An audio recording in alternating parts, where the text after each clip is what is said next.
Altro che ripresa della nostra economia, il rischio ora anche nel Bassanese sono le infiltrazioni di stampo mafioso a seguito dei finanziamenti bancari praticamente bloccati.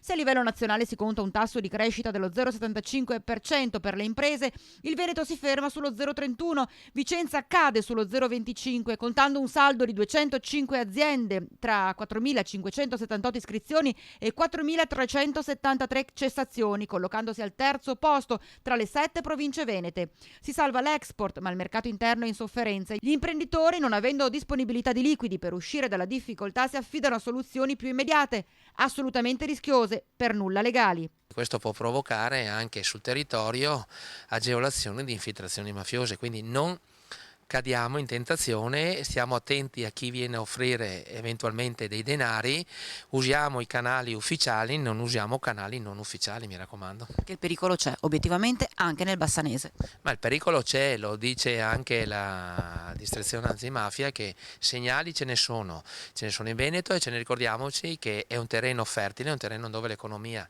sta girando anche se rallentata. Gli stessi sindacati confermano una criticità che difficilmente verrà sanata, a cominciare dalla situazione occupazionale. La ripresa è una parola grossa, diciamo che abbiamo visto un'inversione di tendenza, certo se andiamo a vedere rispetto ai dati pre-crisi siamo molto lontani, c'è stato l'inizio verso il 2015 fino ad ottobre c'è stata diciamo una trasformazione, stabilizzazione di contratti di lavoro, più però determinati probabilmente dagli sgravi contributivi previsti che non posti di lavoro effettivamente nuovi. Quindi diremmo che c'è un'inversione di tendenza, però da qui a chiamarla ripresa dobbiamo stare un po' attenti, ecco.